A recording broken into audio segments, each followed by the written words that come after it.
गायकवाड यांचं आगमन कल्याणमध्ये झालेलं आहे। चक्की नाका परिसरात आपण बघतो आहे फुलांची उधळण त्यांच्यावर होताना बघायला मिळत आहे। सोबतच थोड्याच वेळात जर का बघायचं तर पत्रकार परिषद देखील ते घेणार आहेत। प्रामुख्याने यामध्ये मोठ्या प्रमाणात आपल्याला महेश गायकवाड यांच्या समर्थकांची गर्दी या संपूर्ण परिसरामध्ये पाहायला मिळत आहे। सोबतच पुष्पवृष्टी देखील त्यांच्यावर सध्या होताना बघायला मिळत आहे।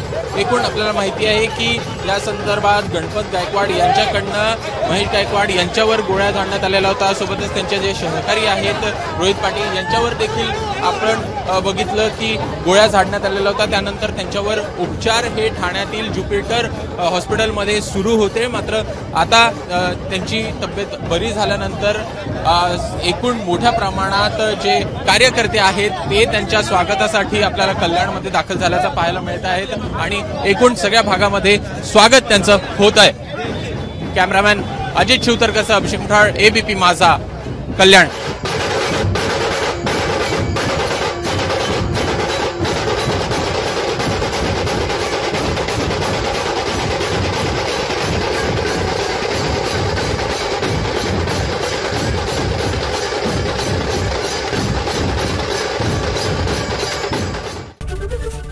एबीपी माझा, उघडा डोळे बघा नीट।